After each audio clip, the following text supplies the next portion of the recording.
हाँ, बिस्मिल्लाहिर्रहमानिर्रहीम। आज हम वेब डेवलपमेंट का कंप्लीट कोर्स स्टार्ट करने जा रहे हैं। इसमें हम सबसे पहले तो HTML देखेंगे, ठीक है। उसके बाद CSS पे आएंगे और उसके बाद हम जावास्क्रिप्ट करेंगे और उसके बाद रिएक्ट। जब हम रिएक्ट कर लेंगे तो हमारी फ्रंट एंड जो है ना ऑलमोस्ट कंप्लीट हो जाएगी, ठीक है। देन फिर हम क्या करेंगे बैकएंड के लिए हम Node.js, MongoDB और एक्सप्रेस यूज़ करेंगे, ठीक है। तो आज इस लेक्चर में जो है ना हम HTML के बारे में देखेंगे कि HTML है क्या, ठीक है। तो HTML में हम ये चीज़ें कवर करेंगे, ठीक है। तो सबसे पहले हम इंट्रोडक्शन देखते हैं कि HTML है क्या। HTML और हाइपरटेक्स्ट मार्कअप लैंग्वेज। अब HTML क्या है? HTML एक हाइपरटेक्स्ट मार्कअप लैंग्वेज है, ठीक है। It is standard markup language used for creating web pages and web applications.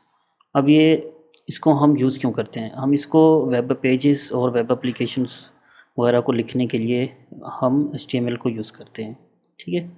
It is the basic building block of most websites on the internet. अब जो internet पर हमारी मोस्ट ऑफ वेबसाइट्स जो हैं ना वो HTML से ही बनी हुई है, ठीक। HTML provides a set of elements और tags that defines the structure of a web pages. अब जो HTML है वो हमें एक टैग और एलिमेंट प्रोवाइड्स करती है, मतलब एलिमेंट्स और जो टैग्स हमें प्रोवाइड करती है उससे हमारी एक वेबसाइट बनती है, ठीक है। These elements are use to denote headings, paragraphs, links, images, lists and various other types of content. अब जो HTML है वो हमें हेडिंग्स के टैग हो गए, पैराग्राफ्स के हो गए, लिंक्स के हो गए, इमेजेस और लिस्ट और भी काफ़ी सारे टैग्स हैं जो हमें एलिमेंट है वो प्रोवाइड करती है, ठीक है। तो ये इसका एक शॉर्ट सा इंट्रोडक्शन था। और दूसरा हम जो है ना ज़्यादातर फोकस अपना ये समझ लें कि थ्योरी पे नहीं करेंगे, हम प्रैक्टिकली फ़ोकस करेंगे। लेकिन ये होगा कि हम शॉर्ट सी डेफिनेशन या शॉर्ट सी उसकी इंफॉर्मेशन या एक्सप्लेनेशन देख लेंगे, क्योंकि अब आपने इंटरव्यू भी तो देने होंगे।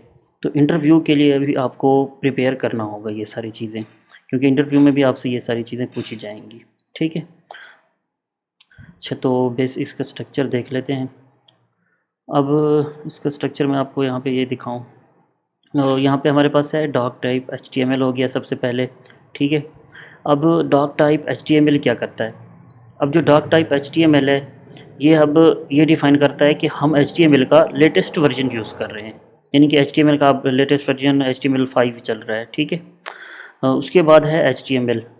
अब ये क्या है कि ये एक इसका मेन रूट टैग है, ठीक है, यानी कि मेन टैग है, इसके अंदर ही हमारी सारी कंप्लीट वेबसाइट आएगी। अच्छा, उसके बाद है हेड। अब हेड के अंदर क्या है? मेटा इन्फॉर्मेशन आ रही है और टाइटल आ रहा है। अब जो हम कोई चीज़ इंपोर्ट करेंगे, लाइक हम अपनी वेबसाइट में CSS इंपोर्ट करेंगे अगर हमने, तो वो हम हेड में ही करेंगे, ठीक है। और जो हमारी वेबसाइट का टाइटल, ये देखिए यहाँ पे टाइटल आ रहा है माय फर्स्ट HTML पेज, तो ये भी हमारा हेड में ही आएगा। अब उसके बाद है ये मेटा। मेटा में अब हम जो है ना मतलब कोई इन्फॉर्मेशन जैसे कि लाइक अब ये है UTF-8 करैक्टर सेट, मतलब UTF-8। अब UTF-8 मेरे ख्याल में यूनिफॉर्म ट्रांसफॉर्मेशन फॉर्मेट इस तरह का कुछ है। अब ये क्या करता है कि लाइक हम जो ये HTML में लिखते हैं सारा कोड, तो ये उसको क्या करता है कि बाइट कोड में कन्वर्ट कर देता है ये, ठीक है। तो उसके बाद ये हमारा टाइटल हो गया और ये हमारी है बॉडी। जो हमारी अब जो टाइटल है ना ये हमारा ये टाइटल हो गया। उसके बाद आती है बॉडी। अब जो यानी कि हमारी सारी कंप्लीट हमारा सारा कंटेंट या हमारी कंप्लीट वेबसाइट जो है ना वो सारी की सारी बॉडी में आएगी, ठीक है। अब अगर मैं यहाँ पे आपको ये चीज़ें इस बता दूँ थोड़ा बहुत इनके बारे में दोबारा देख के। अब जो डॉक टाइप HTML है, this declaration known as doctype specifies the version of HTML being used. अब ये बताता है कि डिक्लेयर करता है कि हम HTML का कौन सा वर्जन यूज़ कर रहे हैं, ठीक है। अच्छा, तो ये हमें बताता है कि हम HTML का कौन सा वर्जन यूज़ कर रहे हैं, ठीक है। In modern web development, doc type HTML is used to indicate that you are using HTML5 और ये हमें बताता है कि हम HTML का लेटेस्ट वर्जन HTML5 यूज़ कर रहे हैं, ठीक है। इसके बाद मैंने आपको बताया है HTML। अब this element is the root of an HTML page. अब ये क्या है कि HTML पेज का रूट वो है, टैग है, एलिमेंट है, ठीक है। It encapsulate the entire content of the page. अब ये क्या अब ये समझ लें कि जो हमारा वेबसाइट का सारा कंटेंट है ना, वो इसी HTML के टैग के अंदर आ रहा होता है। उसके बाद है head tag. The head section contain Meta information about the document. अब जो हेड सेक्शन है वो मेटा इन्फॉर्मेशन, जो मैंने आपको अभी बताया है कि मेटा इन्फॉर्मेशन जैसे UTF-8 हो गया, करैक्टर सेट UTF-8 हम सेट करते हैं ना, और ये नेम, व्यू पॉइंट, ठीक है, ये सारी चीज़ें हमारी हेड के टैग के अंदर आ जाती हैं। और टाइटल भी हो गया हमारा, ठीक है। उसके बाद है सच एज करैक्टर इनकोडिंग, जो UTF-8 है। टाइटल जो हमारी वेबसाइट का टाइटल होता है। लिंक्स, जो हम यानी कि CSS वगैरह या कुछ और लिंक्स करते हैं to external resource like CSS और जावास्क्रिप्ट फाइल, ये देखिए, ठीक है, एंड मोर। उसके बाद है मेटा करैक्टर सेट। इसको हम मतलब ये करैक्टर सेट ही बनता है इस तरह से। Character set is equal to UTF-8। This meta tag specifies the character encoding for the document.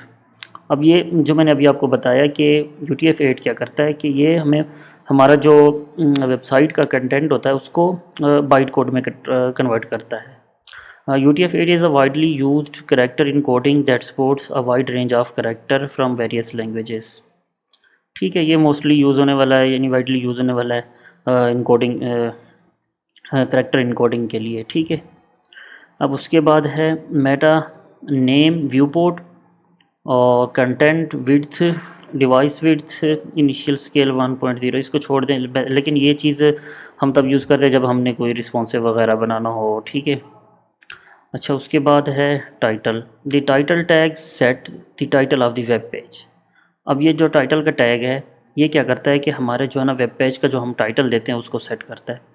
Which is displayed in the browsers title bar और टैब। जो कि जब हमारा कोई वेबसाइट पे जब हमारी वेबसाइट ओपन होती है तो उसमें हमारे पास ऊपर यहाँ पे टॉप पे जो हमें टाइटल नज़र आ रहा है वो हम इसी तरह से ही सेट करते हैं, ठीक है। Body, the body element contain the main content of web page including text, images, link, forms and other elements. अब जो बॉडी होती है यानी कि हमारा जो कंटेंट हो गया ना सारा वेबसाइट का, वो बॉडी के टैग के अंदर बॉडी के एलिमेंट के अंदर आ जाएगा। अब मैं आपको यहीं पे बताता चलूँ एलिमेंट और टैग में क्या डिफरेंट है। अब जो मैं आपको यहाँ पे ये एग्जांपल से बताता हूँ। अब जैसे ये भी एलिमेंट है, ठीक है। अब यहाँ से ये टाइटल, ये कैसे एलिमेंट है। अब ये मैं आपको बताऊँ, ये टाइटल जो यहाँ से यहाँ तक है ये हमारा स्टार्ट टैग है, और ये क्या है, हमारा कंटेंट है यहाँ से माई फर्स्ट HTML पेज, और ये क्या है, एंड टैग। अब इस कंप्लीट को हम टाइटल यहाँ से लेके यहाँ तक इसको हम बोलते हैं एलिमेंट, यानी कि टाइटल एलिमेंट हो गया ये, ठीक है। और इस तरह हमारा बॉडी का एलिमेंट है और इसी के अंदर हमारा सारा कंटेंट आएगा। इसको मैं बंद कर देता हूँ। अच्छा, उसके बाद है headings, paragraph, lists. Headings, paragraph and list are the element that allow you to structure and organize content on web page। अब headings क्या होती हैं, headings, paragraph और list। अब ये हमारे क्या होते हैं कि मोस्टली जो हम यूज़ कर रहे होते हैं वेबसाइट में, लाइक किसी कोई बोल्ड लाइन नज़र आ रही थी, अब इसी चीज़ को ही समझ लें। ये अब ये देख लेना, ये एक हेडिंग बनी हुई है, ठीक है। अब इसी तरह हमारे पास HTML में 1 से लेके 6 तक हेडिंग्स होती हैं, और जो सबसे ज़्यादा मतलब हाईएस्ट लेवल की होती है वो होती है H1, ठीक है। और जो सबसे यानी कि छोटी हेडिंग होती है वो होती है हमारे पास H6, ठीक है। Headings 1 to 6। Headings are use to define the hierarchical structure of your content. अब ये क्या करती है कि हमारा जो कंटेंट का स्ट्रक्चर होता है उसको जो है ना वे डिफ़ाइन करती है, ठीक है। ये मैं हम अभी जो है ना ये सारा कुछ प्रैक्टिकली भी परफॉर्म करते हैं। मैं थोड़ा सा आपको शॉर्ट सा इनका इंट्रोडक्शन दे दूँ, ठीक है। They range from H1, the highest level usually reserved for the main title, to H। अब जो मेन टाइटल होता है वो H1 होता है, यानी कि जो सबसे बोल्ड हेडिंग होगी ना वो H1 हो गया। उसके बाद है H6, दी लोएस्ट लेवल, जो सबसे छोटी होती है। ये अब एग्जांपल मैं आपको दिखा रहा हूँ यहाँ पे, लेकिन इनकी मैं जो है ना आउटपुट आपको दिखाता हूँ। सबसे पहले मैं यहाँ पे क्या करता हूँ कि एक फ़ोल्डर क्रिएट कर लेता हूँ। यहाँ पे एक न्यू फ़ोल्डर क्रिएट करता हूँ HTML के नाम से। तो इसको मैं VS कोड में ओपन कर लेता हूँ। अच्छा, आपने अगर आपके पास ये VS कोड नहीं है ना तो आपने इसको डाउनलोड कर लेना है, ठीक है। तो डाउनलोड किस तरह से करना है, VS कोड डाउनलोड इस तरह से। तो यहाँ पे सबसे पहले इसी लिंक पे क्लिक करें, पहले वाले पे, ठीक है। अगर आपका विंडो है तो विंडो के लिए वो विंडो वाला डाउनलोड कर ले, अगर मैकबुक है तो मैकबुक के लिए डाउनलोड कर लें। मेरे पास वैसे ऑलरेडी है पड़ा, मैं इस पर क्लिक करता हूँ। ये डाउनलोड स्टार्ट हो जाएगा। आपने अगर आपके पास विंडो है तो विंडो पे क्लिक करके वो अभी आपके पे भी स्टार्ट हो जाएगा, फिर उसको इंस्टॉल कर लेना, ठीक है। जब उस पर अगर जब इसको इंस्टॉल करना हो तो डबल क्लिक करना। तो जब ये आगे आप नेक्स्ट नेक्स्ट करते जाना, ओके करते जाना, बस परमिशन मांगे तो वो भी अलाउ कर देना, ठीक है। फिर इसको यहाँ पे ओपन कर लेना और उसी फोल्डर को, जो एक फ़ोल्डर क्रिएट करके उसको यहाँ पर ड्रैग कर लें, ठीक है। इस तरह से मैंने ड्रैग कर लिया।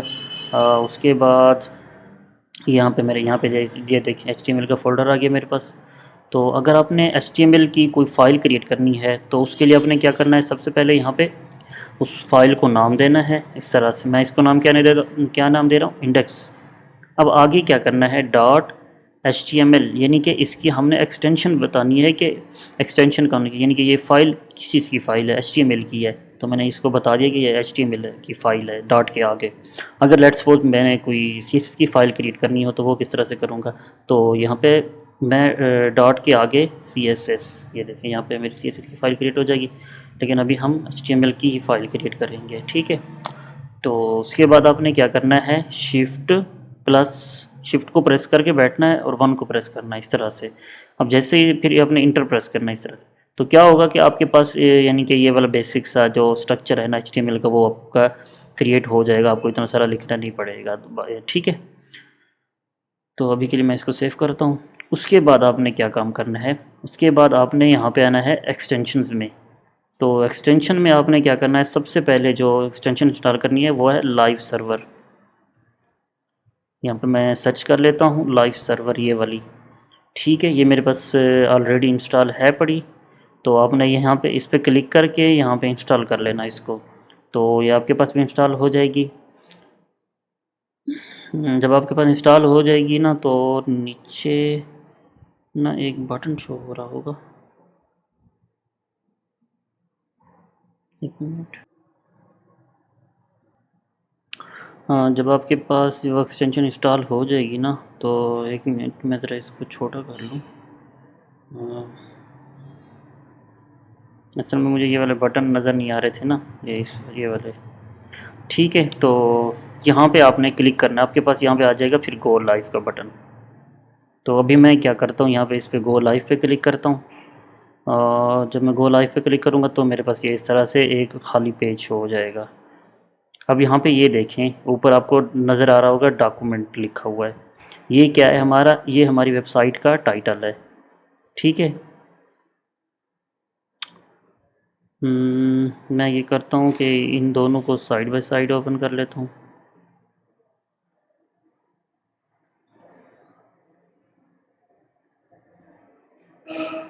बस आपने एक दफ़ा गो लाइव पे क्लिक करिए तो आपकी जो है ना एप्लीकेशन स्टार्ट हो जाएगी। अब मैं यहाँ पे कुछ और नाम इसका चेंज कर देता हूँ, लेट्स सपोज माई टाइटल रख देता हूँ, ठीक है, इस तरह से।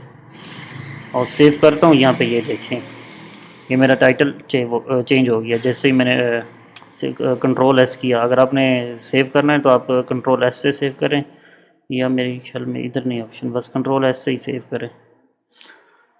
ठीक है, मे भी हो क्योंकि वो सेटिंग में फिर ऑन करना पड़ता होगा, लेकिन बस इधर कंट्रोल एस से ही सेव कर लिया करें। अच्छा, उसके बाद सबसे पहले हम ये देखते हैं कि बॉडी में कुछ लिखते हैं तो वो किस तरह से शो होता है। मैं H1 लिखता हूँ, ठीक है, और यहाँ पे लिखता हूँ हेडिंग 1 और इसको सेव करता हूँ। ये देखें यहाँ पे मेरे पास इस तरह से शो होगा, ठीक है। अच्छा, उसके बाद है हेडिंग 1 और इस तरह से हेडिंग 2 भी कर देता हूँ मैं।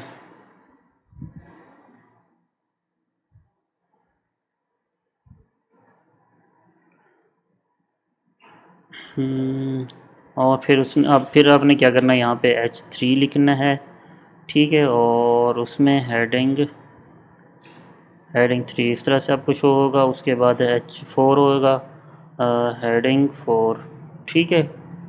उसके बाद H5, ये सारी मैं हेडिंग लिख लेता हूँ एक दफ़ा, फिर आपको बता हेडिंग 5 और उसके बाद H6,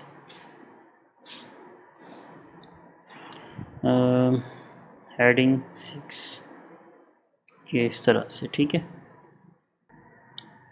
ये हमारी H6 हो गई, ठीक है जी। अब जो H1 है ना, वो हमें इतना यानी कि बोल्ड इतना नज़र आ रही है, ठीक है। इस तरह से सबसे बड़ी जो हेडिंग होती है वो हमारी H1 होती है। उसके बाद है H2 जो उससे कम है थोड़ी, ठीक है। उसके बाद है H3, H4, H5 और H6। जो H6 है वो सबसे छोटी हेडिंग है, ठीक है। उसके बाद है हमारे पास, एक मिनट, हम इसको ना दूसरे टैब डेस्कटॉप पर खोल लेते हैं इस तरह से। अच्छा, इसके बाद है paragraph. Paragraph are used to group and format block of text.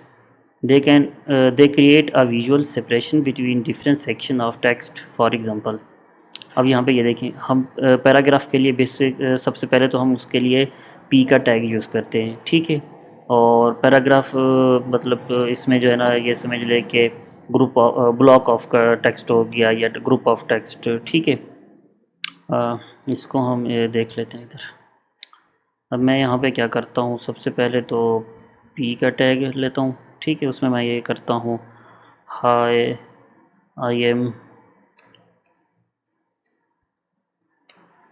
Alias Khan and I am viewer, ठीक है।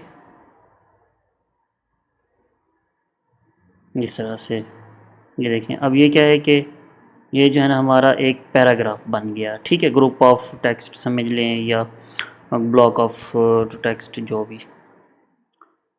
तो उसके बाद मैं यहाँ पे एक और भी पैराग्राफ लिख लेता हूँ।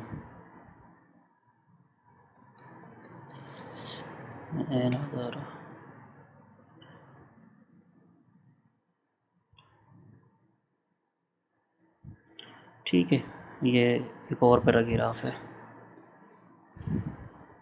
अब जब हम हेडिंग्स वगैरह लिखेंगे या पैराग्राफ लिखेंगे तो एक पैराग्राफ हमने एंड किया, अब वो पैराग्राफ चाहे एक वर्ड का हो, चाहे 2 वर्ड का हो, या जितना भी हो, चाहे 10 लाइन का भी हो। जब हम कोई न्यू पैराग्राफ लिखेंगे उसके बाद, तो क्या होगा कि वो जो न्यू पैराग्राफ होगा वो नेक्स्ट लाइन से शो होगा, ठीक है।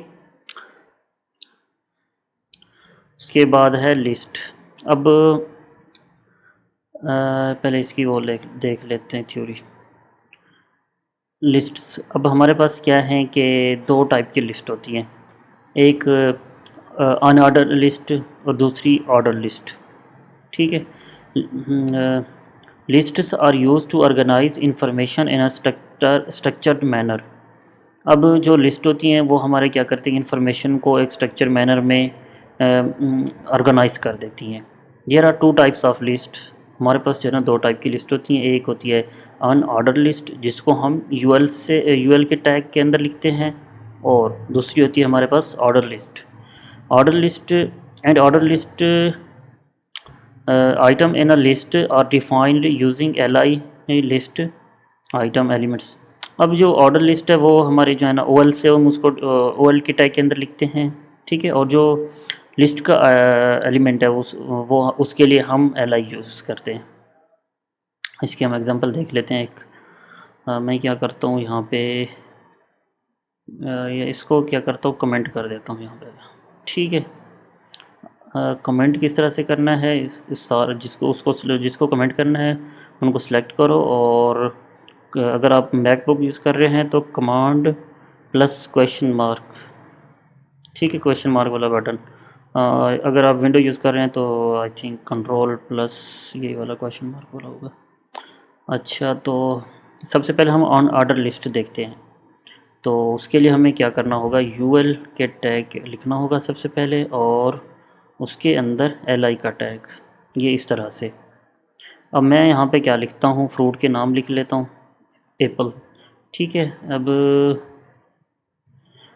दूसरा यहाँ पे मैं एक और li क्रिएट करता हूँ। अब इसके अंदर बनाना, ठीक है। अब उसके बाद एक और li क्रिएट करता हूँ जिसमें मैं लिखता हूँ मैंगो, ठीक है। अब यहाँ पे ये देखें, अब ये क्या है कि हमारी एक ऑन ऑर्डर लिस्ट क्रिएट हो गई। अब जो ऑन ऑर्डर लिस्ट वो होती है ना, वो हम उसको डॉट से यानी कि शो करवाते हैं, डॉट डॉट के साथ, इस तरह से ऑन ऑर्डर लिस्ट है। अब उसके बाद आती है हमारे पास ऑर्डर लिस्ट। अब वो किस तरह से होती है, उसको भी देख लेते हैं। OL, ठीक है। अब उसके बाद लिस्ट, मैं यही वाली कॉपी कर लेता हूँ इस तरह, सॉरी, यहाँ पे इस तरह से। अब जो उसके साथ हम फिर क्या करते हैं, जो ऑर्डर लिस्ट होती है उसमें हम ऑर्डर में ही उसको डिफ़ाइन करते हैं, यानी कि 1 2 3 इस तरह से। तो ये हमारी लिस्ट थी, ठीक है। इसको भी मैं अब कमेंट कर देता हूँ। अच्छा, उसके बाद ये हमने हेडिंग्स, पैराग्राफ और लिस्ट देख ली हैं। उसके बाद है लिंक्स एंड इमेजेस, ठीक है। अब जो लिंक्स होती हैं वो हम, बस पहले मैं आपको ये बता दूं वैसे है क्या। अब जो लिंक्स होती हैं ना, वो हम क्यों यूज़ करते हैं। अब हमने ना, जैसे हम यहाँ पे, अब मैं आपको ना कोई एक वेबसाइट ओपन करके दिखाता हूँ। इसको ही मैं ओपन कर लेता हूँ। अब लेट्स सपोज मैं इस पेज पे हूँ ना, ठीक है। अब मैं चाहता हूँ कि मैं आगे नेक्स्ट किसी पेज पे जाऊँ। अब ये कौन से पेज पे है, ये मैं ये कहता हूँ कि मैं यूजेज वाले पेज पे जाना चाहता हूँ, तो वो मैं किस तरह से जाऊँगा। तो कोई ना कोई मुझे लिंक देनी होगी ना, किस तरह से, किसी ना किसी बटन पे या जो भी, ठीक है। तो उस चीज़ को यानी कि एक पेज से दूसरे पेज पे जाने के लिए ना हम लिंक्स को यूज़ करते हैं। मैं जैसे यूसेज पे क्लिक करूँगा, ये क्या किया इसने, मुझे दूसरे पेज पे ले गया, ठीक है, ये इस तरह से। अच्छा, तो links, the anchor element is used to create hyperlinks that allow user to navigate to other web pages, resources or sections within the same page. Here is an example of a basic link. अब जो link यानी कि एक page, यानी उसी page पे next section में या दूसरे पेज पे जाने के लिए हम जो है ना ए का टैग यूज़ करते हैं, ठीक है। इसको हम बोलते हैं एंकर टैग, इस तरह से, ये ए वाला टैग जो होता है। उसकी अब मैं आपको एग्जांपल दिखाऊं। सबसे पहले हम उसमें ए का टैग लिखते हैं, और उसके अंदर हमें ना एक एट्रीब्यूट पास करना होता है, वो है href का, ठीक है। अब href में हमने उसको बताना होता है कि हमने कहाँ पे, यानी कि किस पेज पे शिफ्ट करवाना है। और दूसरा, उसके अंदर हमने एक कंटेंट पास करते होते हैं, वो इस वजह से कि हाँ भी हमें बता, अब जैसे मैंने आपको पिछले एग्जांपल दिखाई है ना, तो उसमें हमने यूजेज पे क्लिक किया था। तो जब हमने यूजेज पे क्लिक किया था, यानी कि यूजेज वाले पेज पे ले गया था ना वो हमें। तो इस तरह से यहाँ पे click here to visit example website, तो ये होगा कि वो हमें एग्जाम्पल वेबसाइट पे ले जाएगा। हम उसको थोड़ा सा यानी कि एक्सप्लेन कर रहे हैं, ये समझ लें कि हाँ भी हम जा कहाँ रहे हैं, ठीक है। अच्छा, उसके बाद है चलो ये भी बता दें। In this example href is an attribute that specifies the destination of the link. अब जो यही मैंने आपको बताया कि जो href होता है उसमें हम ये स्पेसिफाई करते हैं कि उसकी डेस्टिनेशन यानी कि लिंक की डेस्टिनेशन क्या है।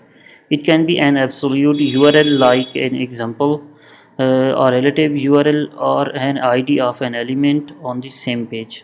यानी कि अब ये हो सकता है कि उसकी आईडी भी हो सकती है, उसी अगर हमने उसी सेम पेज पे जाना है ना, तो उस सेक्शन की हमने आईडी यहाँ पे देनी होगी href में। ठीक है, तो अभी हम इसको ये देख लेते हैं।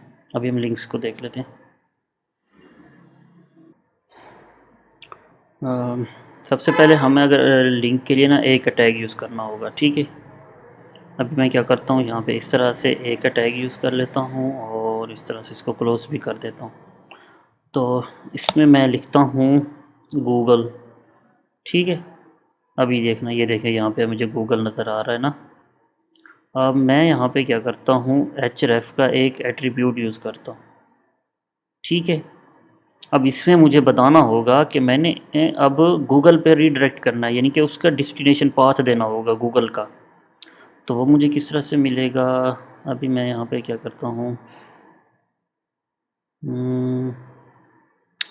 वो एग्जांपल वाला फिर कॉपी कर लेता हूँ और उसको गूगल में कन्वर्ट कर देता हूँ।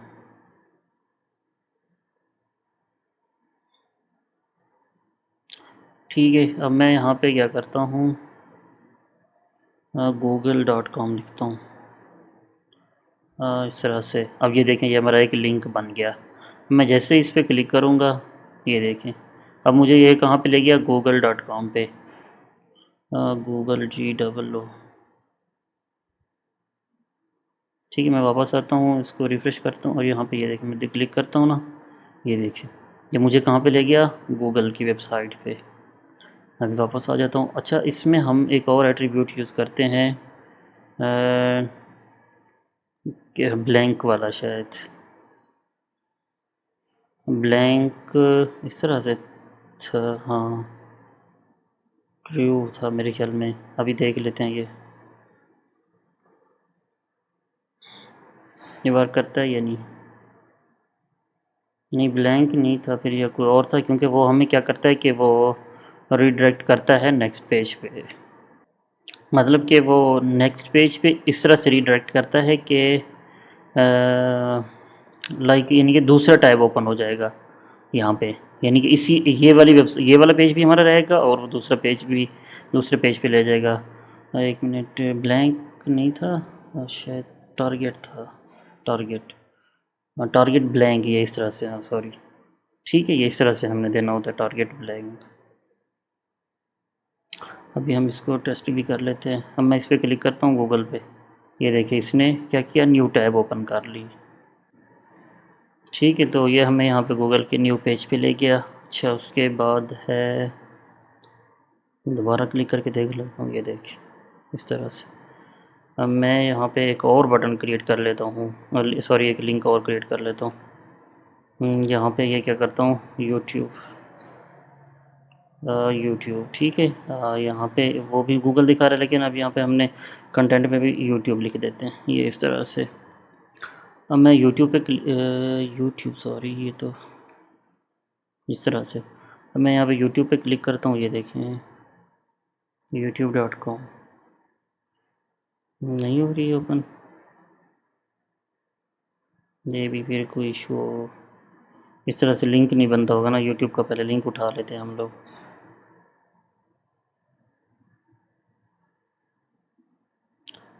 ठीक है, एक मिनट, मैं ये करता हूँ कि इसकी जगह पे यूट्यूब का ही लिंक लगाता हूँ। ये भी इस तरह से सेम ही तो था यार। अच्छा खैर, जी इस तरह से ठीक है, शायद लिंक का ही कोई इशू था। अच्छा, अब ये साथ साथ नज़र आ रहे हैं, मैं चाहता हूँ कि ये जो यूट्यूब है ना, ये नेक्स्ट पेज, नेक्स्ट लाइन पे चला जाए। तो मुझे क्या करना होगा, यहाँ पे एक ब्रेक लगानी होगी बीच में इनके। तो उसके लिए हम क्या यूज़ करते हैं, बियर का टैग। ठीक है, इस तरह से। अब इसको सेल्फ़ क्लोजिंग भी बना सकते हैं। अच्छा, सेल्फ़ क्लोजिंग क्या हो, ये तो मैंने आपको बताया नहीं है। अब सेल्फ़ क्लोजिंग एक वो टैग होते हैं जो जिनका यानी कि वो खुद ही क्लोज़ हो जाते हैं, हम उनको खुद क्लोज़ कर देते हैं।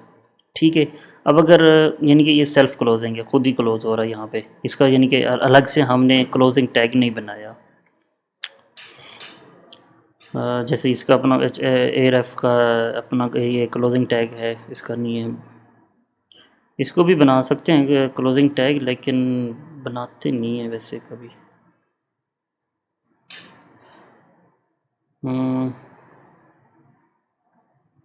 ठीक है, नहीं है ये, जिसका सेल्फ क्लोजिंग टैग नहीं है। सॉरी, सेल्फ क्लोजिंग मतलब कि वो क्लोजिंग टैग इसका नहीं है। अब ये एरर क्यों दे रहा है? अच्छा, उसने बॉडी को चेंज कर दिया था। ठीक है, इस तरह से। अच्छा, उसके बाद है हमारे पास इमेजेस। अब इमेजेस का टैग हम क्यों यूज़ करते हैं? अब जो इमेजेस का टैग है ना, वो हमने कोई अपनी वेबसाइट में इमेजेस वगैरह लगानी हो, ठीक है, तो उस चीज़ के लिए हम जो है ना इमेज का टैग यूज़ करते हैं। जैसे हमने यहाँ पे ये देखे ना, ये इस तरह की इमेजेस वगैरह लगाई है हमने, कोई भी वैसे वेबसाइट में अपनी वेबसाइट में इमेजेस यूज़ करनी है तो हम उस चीज़ के लिए हम इमेज का टैग यूज़ करते हैं। The image element is use to display image on web page. अब जो इमेज का एलिमेंट है वो इमेज को डिस्प्ले करता है वेब पेज पे। It is a self closing tag, ये एक सेल्फ क्लोजिंग टैग है, ठीक है। Meaning it does not have a closing tag, इसका मतलब ये है कि ये इसका कोई खुद यानी कि क्लोजिंग टैग नहीं है। Instead it uses attributes to define the source and alternate text for the image. Here is an example. अब यहाँ पे ये एक इमेज के उसके टैग की एग्जांपल मैं बता देता हूँ। अब जो IMG का टैग है या एलिमेंट है, ठीक है, वो एक फ़र्स्ट ऑफ़ ऑल ये है कि वो सेल्फ क्लोजिंग टैग है, ठीक है। नहीं, मत सॉरी, सेल्फ क्लोजिंग टैग नहीं है, ठीक है, अपोलोजाइज़। यानी कि इसको हम सेल्फ क्लोज नहीं कर सकते। दूसरा ये है कि अब हम जो है ना इसके अंदर 2 एट्रीब्यूट यूज़ करते हैं। अब जो फर्स्ट एट्रीब्यूट है वो सोर्स वाला है और दूसरा ऑल्ट का है। अब जो सोर्स वाला है उसमें हम ये करते हैं कि इसकी यानी कि इमेज का पाथ देते हैं इसमें हम सोर्स वाले टैग के एट्रीब्यूट के अंदर, और दूसरा है ऑल्ट का एट्रीब्यूट। अब हम ऑल्ट के एट्रीब्यूट में ये बताते हैं कि अगर यानी कि इसका कोई यानी कि ये हम जो इमेज हमने पाथ इमेज का दिया हुआ है वो नहीं मिल रही, तो क्या करो कि अल्टरनेट कुछ ना कुछ शो करवा दो। तो उसकी जगह पे हम क्या करवाते हैं, कोई टेक्स्ट शो करवा देते हैं। तो यहाँ पे अक्सर देखा होगा कि वेबसाइट में कि इमेज नॉट फाउंड आ रहा होता है, तो वो अल्ट में ही वो यूज़ कर रहे होते हैं कि इमेज नॉट फाउंड। अभी हम इसकी एग्जांपल देखते हैं। इसको मैं यहाँ पे कमेंट कर देता हूँ इस तरह से, ठीक है। उसके बाद यहाँ पे IMG का वो यूज़ किया।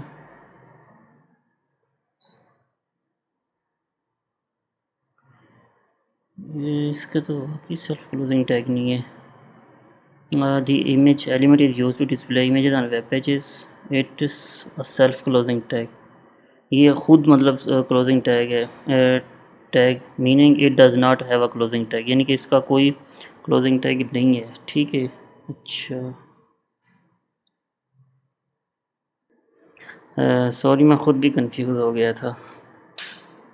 अच्छा, खैर, यानी कि इसका कोई क्लोजिंग टैग है ही नहीं, ठीक है।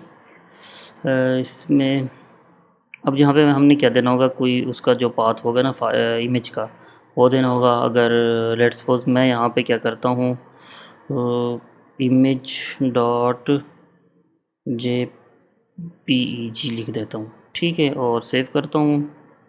अब यहाँ पे कुछ नहीं शो हो रहा है क्योंकि हमारे पास इमेज है ही नहीं।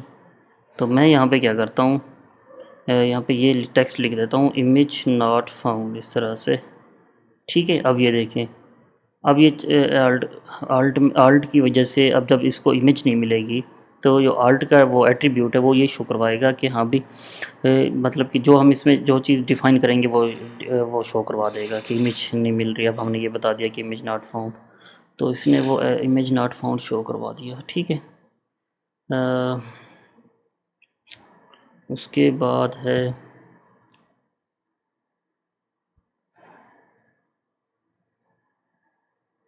अब मैं ये करता हूँ कि कोई इमेज पहले इंपोर्ट कर लूँ इसके अंदर, ठीक है।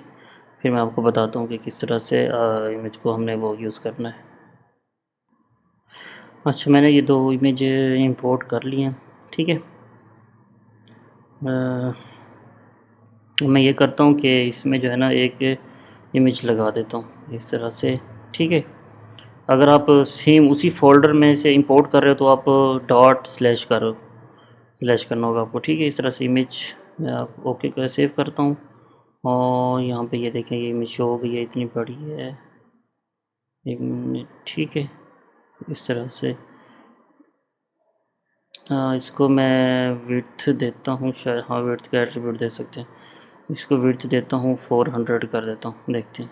ये देखें, ये 400 मैंने इसको विड्थ दे दी, ठीक है।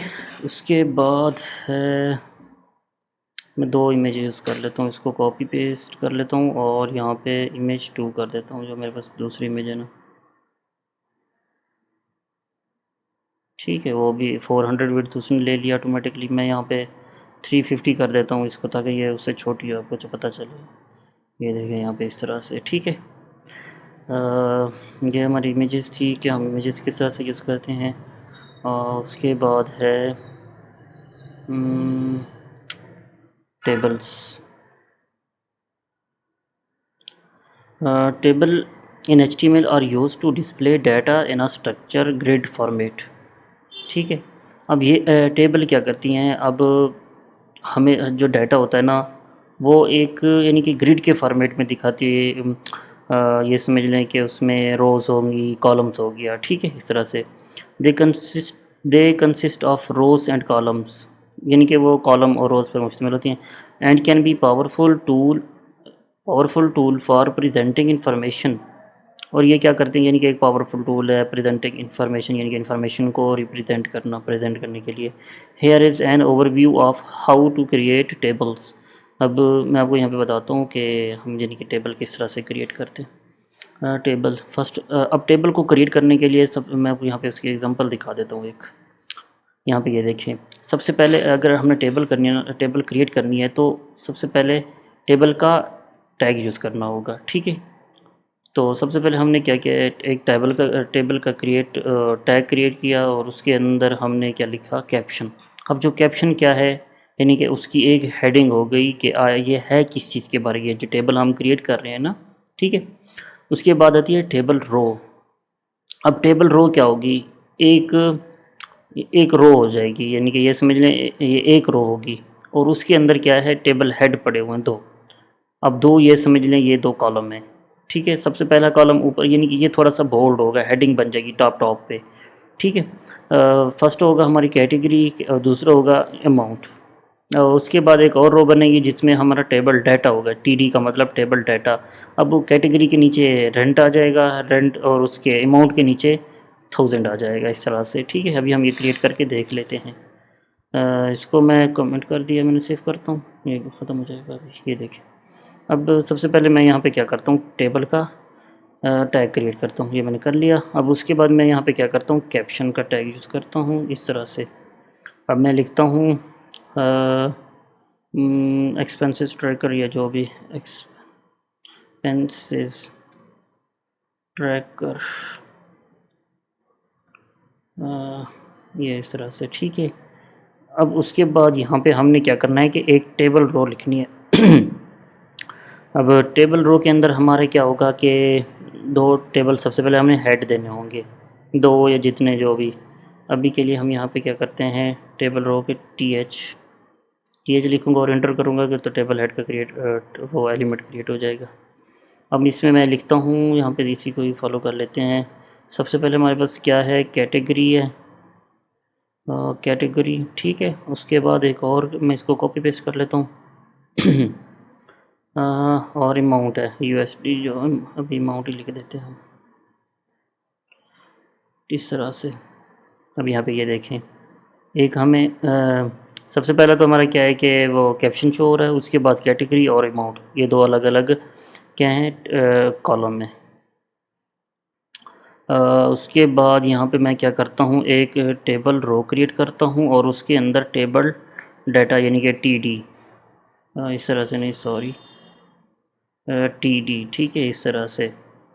अब सबसे पहले हमने क्या देना है, कैटेगरी कौन सी है। अब हम कैटेगरी दे देते हैं रेंट है, ग्रॉसरीज़ है, यूटिलिटीज़ है। रेंट कर देता हूँ मैं यहाँ पे, और एक और टेबल डाटा क्रिएट कर, इसी को कॉपी कर लेता हूँ।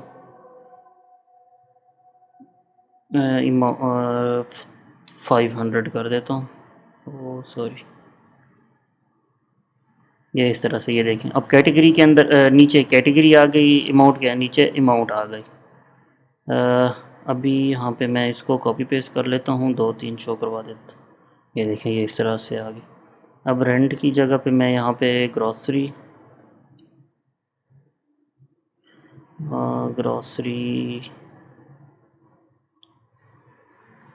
उसके बाद 400 कर देता हूँ। और यहाँ पे तीसरा क्या, यूटिलिटीज़ यूटिलिटीज़ 300। और इसके बाद बस ठीक है, इसको मैं फिर रिमूव कर देता हूँ, या इसको भी रहने देता हूँ, ठीक है। अच्छा, अब ये यहाँ पे ये देखें ना, एक हमारे पास अरेंज डेटा आ गया। अब कैटेगरी के अंदर नीचे कैटेगरी, अमाउंट के नीचे अमाउंट, और ऊपर एक्सपेंसेस ट्रैकर, ये इस तरह से। लेकिन हमने क्या करना है, अब हम चाहते, ये हमें टेबल में यानी कि रोज़ और कॉलम्स जो होंगे ना, वो बॉर्डर वगैरह वो नज़र नहीं आ रहा। तो हमने उस चीज़ को लाने के लिए क्या करना है, अब टेबल के टैग के अंदर आपने क्या करना है, बॉर्डर देना है। अब बॉर्डर मैं देता हूँ 1G1, ठीक है। अब बॉर्डर 1 का मतलब ये है कि ये एक बॉर्डर ले लेगा, यानी कि एक एक लाइन ले लेगा। अब ये देखिए यहाँ पे हमारे पास आ गई, ठीक है। अच्छा, उसके बाद है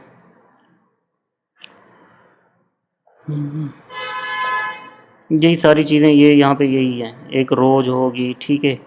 inside a table you can define a row using T header, जो मैंने आपको बताया हेडर क्या होगा, table data, TD, table caption, ठीक है। ये सारी चीज़ें वही हैं।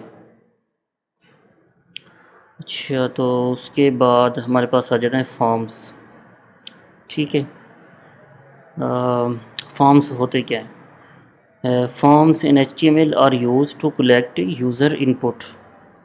अब आपने काफ़ी सारी वेबसाइट पे जाते हैं, लाइक फेसबुक, ट्विटर, इंस्टाग्राम। तो आप क्या करते हैं, जब आप न्यू यूज़र होंगे, तो आप जब यूज़र को क्रिएट करेंगे तो क्या करते हैं कि एक फॉर्म फिल करते हैं। वो फॉर्म यानी कि साइन अप फॉर्म हो गया, रजिस्टर फॉर्म हो गया, जो भी, ठीक है। तो आप वो एक फॉर्म फिल करते हैं जिसमें आप अपनी इन्फॉर्मेशन देते हैं।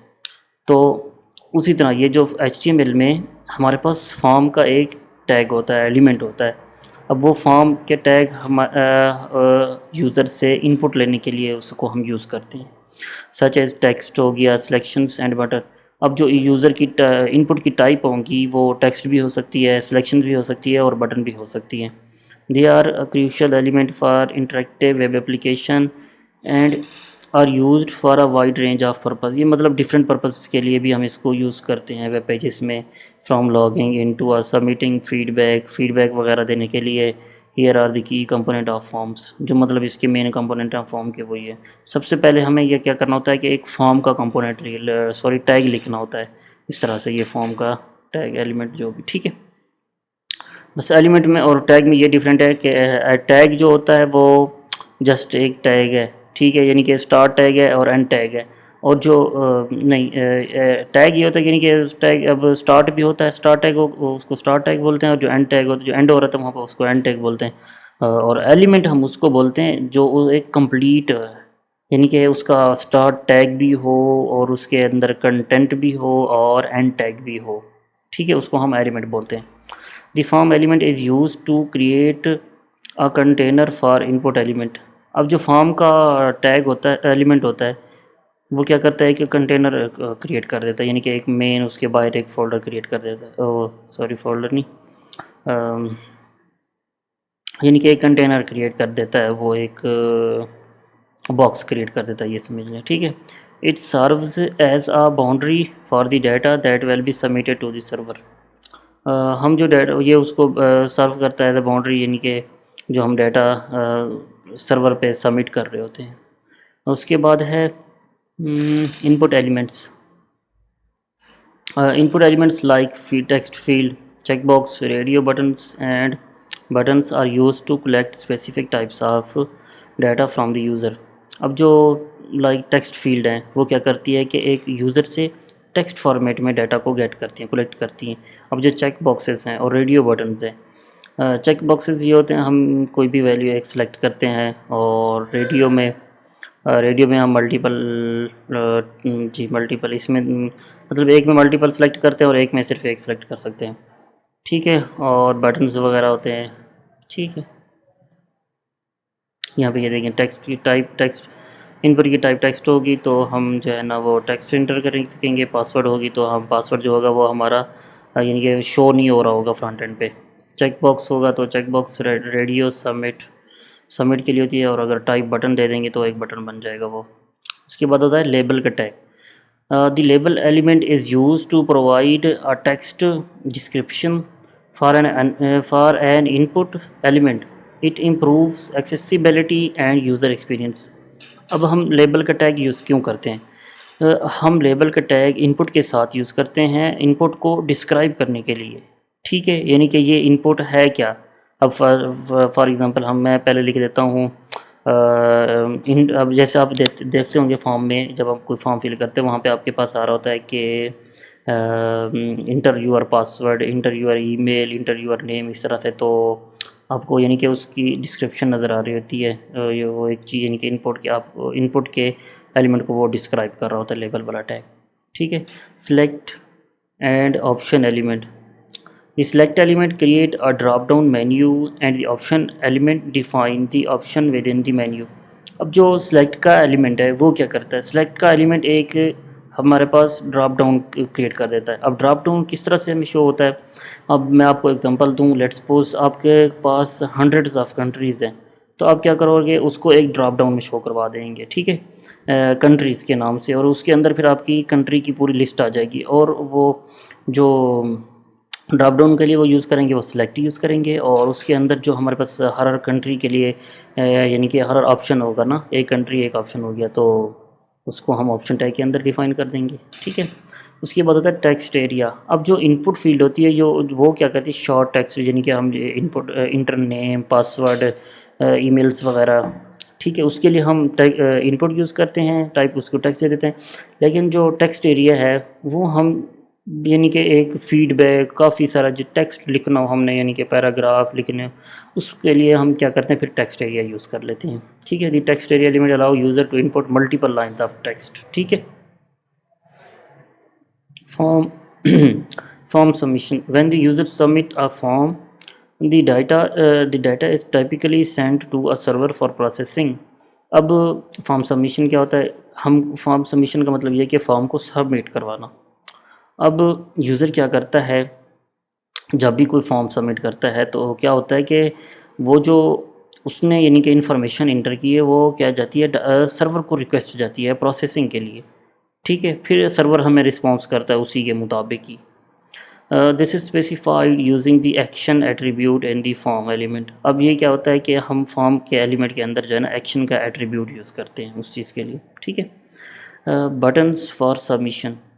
Buttons like submit or reset can be add using input type submit। अब यहाँ पे हम टाइप सबमिट कर सकते हैं या टाइप रीसेट भी कर सकते हैं रिस्पेक्टिवली, ठीक है। सबमिट जो होगा वो सबमिट के लिए और रीसेट के लिए होगा। Form validation. HTML5 introduced input built-in form validation for fields like email and required fields। Additional validation can be done by using JavaScript। अब जो HTML5 है ना, लेटेस्ट वर्जन जो HTML का चल रहा है, तो वो हमें क्या करता है कि बिल्ड इन वैलिडेशन प्रोवाइड करता है ईमेल के लिए, पासवर्ड वगैरह के लिए, ठीक है। लेकिन अगर हमने उससे ज़्यादा कोई वैलिडेशन करनी है तो वो हम जावास्क्रिप्ट में करते होते हैं। उसके बाद है file upload. The input type file upload element allow user to upload file. अब जो इसकी टाइप फाइल है वो क्या करती है कि हमें अलाउ करती है हम कोई फ़ाइल अपलोड कर सकते हैं, फ़ाइल अपलोड करें, ठीक है। Hair is an example of simple form. अब ये एक फॉर्म की सिंपल एग्जांपल है, ठीक है। अब मैं यहाँ पे दिखाऊँ आपको, फॉर्म का एक टैग है, ठीक है। उसके अंदर हमने एक क्या किया हुआ, एक्शन डिफ़ाइन किया हुआ। एक्शन क्या डिफ़ाइन किया हुआ, टाइप उसको हमने सबमिट दे दी एक्शन, यानी कि एक्शन वो हमने कहा कि ये सबमिट का एक्शन है। मेथड कौन सा है, पोस्ट है। अब यानी कि जब हम कोई रिक्वेस्ट कर रहे होते हैं फ्रंट एंड से पोस्ट रिक्वेस्ट होती है, जो यानी कि लॉग इन साइन अप इस तरह से जो रिक्वेस्ट होगी वो पोस्ट होगी हमारी।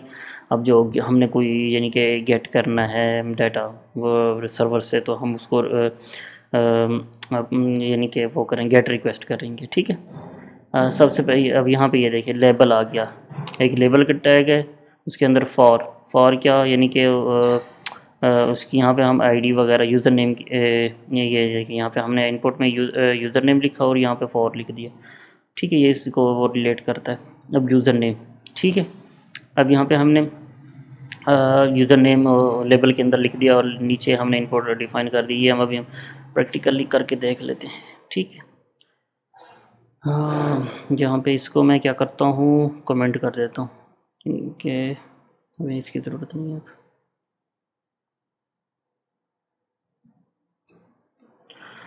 सबसे पहले मैं यहाँ पे क्या करता हूँ, फॉर्म का टैग यूज़ करता हूँ। इसमें हमें एक्शन की ज़रूरत नहीं है फ़िलहाल। अब यहाँ पे मैं क्या करता हूँ, एक लेबल का एलिमेंट यूज़ करता हूँ और फॉर की भी नहीं है अभी के लिए।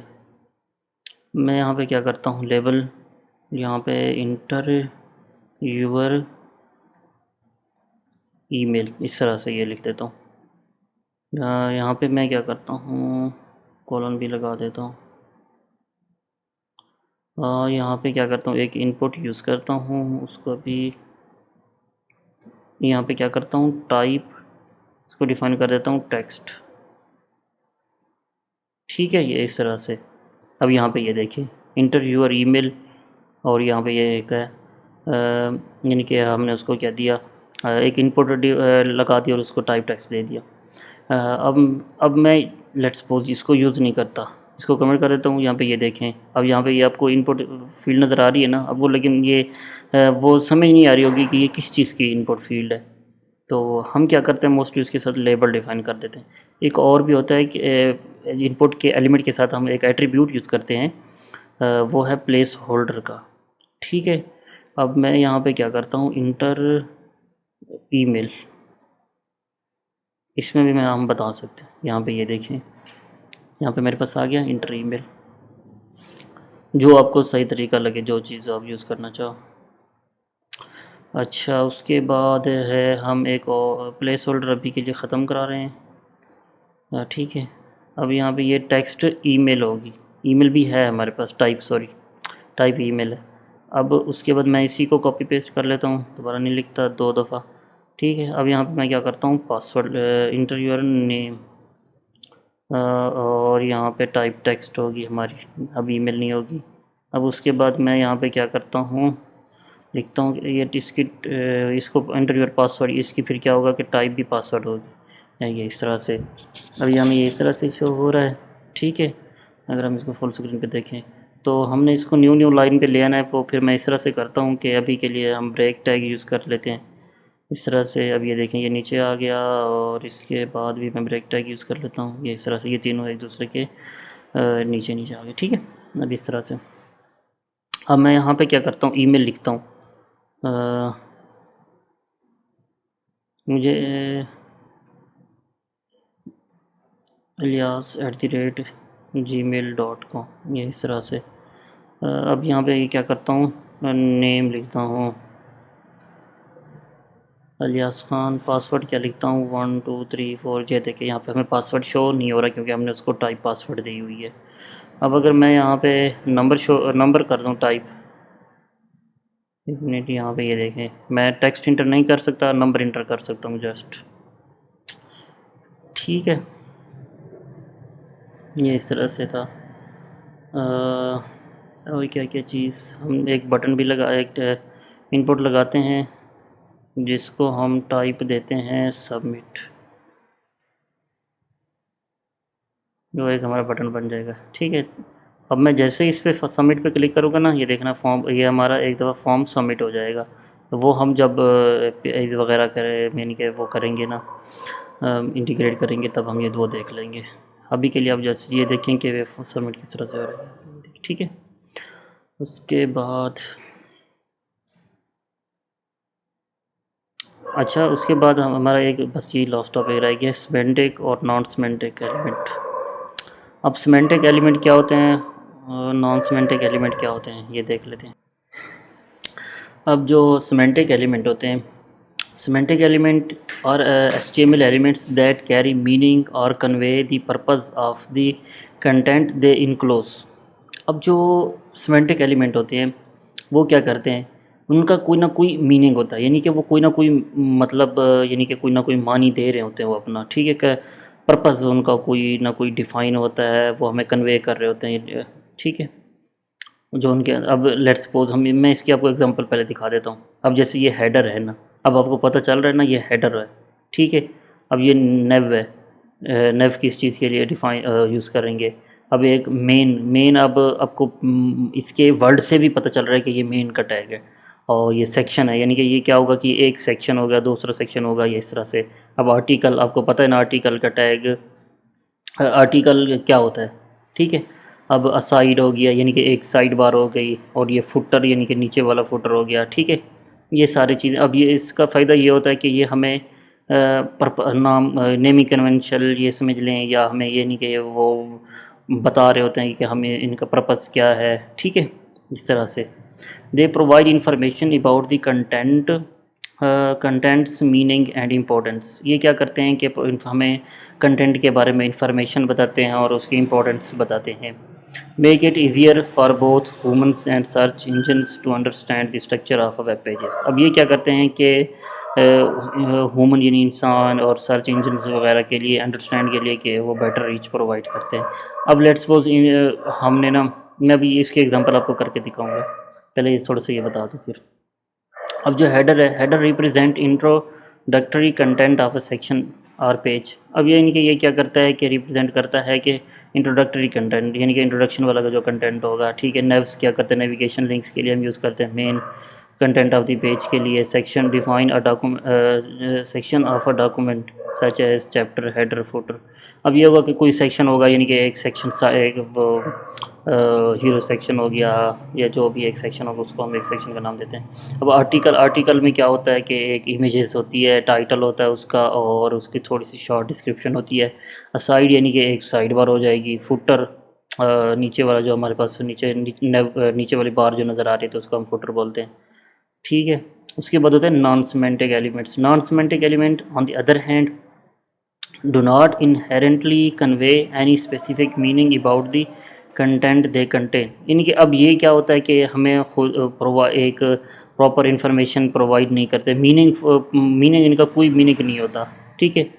अब यानी कि इनके टैग से हमें किसी चीज़ का वो मीनिंग नहीं पता चल रहा होता, जैसे कि डिव हो गया, स्पेन हो गया, और बी हो गया, आई हो गया। अब मैं आपको इसी एक एग्जांपल करके दिखा देता हूँ, इनको मैं कमेंट कर देता हूँ अभी के लिए। ठीक है। अब मैं यहाँ पे क्या करता हूँ, सबसे पहले अब मैं एक आर्टिकल लिखता हूँ पहले, आर्टिकल। अब आपको ये पता चल रहा है ना ये आर्टिकल है, इसमें मैं सब ऊपर फिर क्या करता हूँ, हेडर। अब आपको पता चल रहा होगा कि ये क्या है कि आर्टिकल का हेडर है। इसमें अब मैं H1 डिफ़ाइन कर दूँ, H1 नहीं H3 कर देते हैं, H4 कर देते हैं। This is header of article, ठीक है, इस तरह से। अब उसके बाद मैं यहाँ पे क्या करता हूँ, मेन करता हूँ, ठीक है। अब आपको पता चल रहा होगा कि ये हेडर का यानी कि मेन है, इसमें इमेज आ जाएगी हमारी। अभी के लिए हम यहाँ पे इमेज 1 यूज़ करते हैं, और इसको विड्थ देते हैं 400, और उसके बाद यहाँ पे फुटर, ये इस तरह से, this is footer of article, इस तरह से, ठीक है। अब आपको पता चल रहा है ना ये एक फुटर है। उसके बाद मैं यहाँ पे क्या करता हूँ, अब इन सब की जगह पे अगर मैं यहाँ पे div यूज़ कर रहा होता, एक मिनट, इसकी जगह पे भी div यूज़ करूँ, आपको कुछ पता चल रहा है, कुछ समझ आ रही है? ये देखिए यहाँ पे इस तरह से। तो ये एक यानी कि वो नाम का यानी कि मीनिंग वगैरह कुछ नहीं प्रोवाइड कर रहा, बस सिंपल सा हमें यानी कि ये नज़र आ रहा है कि वो है डिव के अंदर एक डिव जा रही है। तो इस चीज़ से बचने के लिए हम क्या करते हैं, मोस्टली सिमेंटिक यूज़ करने की सिमेंटिक जो एलिमेंट है ना उनको यूज़ करने की कोशिश करते हैं। उसका फ़ायदा यही है कि वो एक ना एक मीनिंग दे रहे थे, ठीक है। अब आप बताओ मुझे, एक डिव फिर डिव उसके अंदर फिर ये डिव हो गई, अब आपको पता चल रहा है ये क्या बन रहा है, ये क्या चीज़ है, ये कौन सा किस चीज़ का सेक्शन है। लेकिन अगर मैं इसकी जगह पे दोबारा से इसको, ओहो, अब अच्छा ठीक है आर्टिकल कर दूँ और इसको हेडर कर दूँ और इसको मैं मेन कर दूँ और ये फुटर हमारा फुटर है, ठीक है। तो आपको पता चल रहा है ना, दोनों का उसमें फंक्शनैलिटी में कोई डिफरेंस नहीं है, लेकिन ये है कि थोड़ा सा मीनिंगफुल हो गया ये। अब आपको भी अब जैसे कि ह्यूमन रीडेबल भी हो गया और मशीन इंजन रीडेबल भी हो गया। इंजन रीडेबल तो सारा कोड होता है, लेकिन ये होता है कि मशीन ह्यूमन रीडेबल तो आसान हो गया ना, ठीक है। तो ये हमारी तकरीबन HTML थी। तो HTML के कोर्स यानी कि इसका क्रैश कोर्स को हम यहीं पे एंड करते हैं। तो इसके बाद हम क्या करेंगे कि नेक्स्ट लेक्चर में ना हम CSS देखेंगे, ठीक है। तब तक के लिए अल्लाह हाफ़िज़, अपना ख्याल रखिएगा।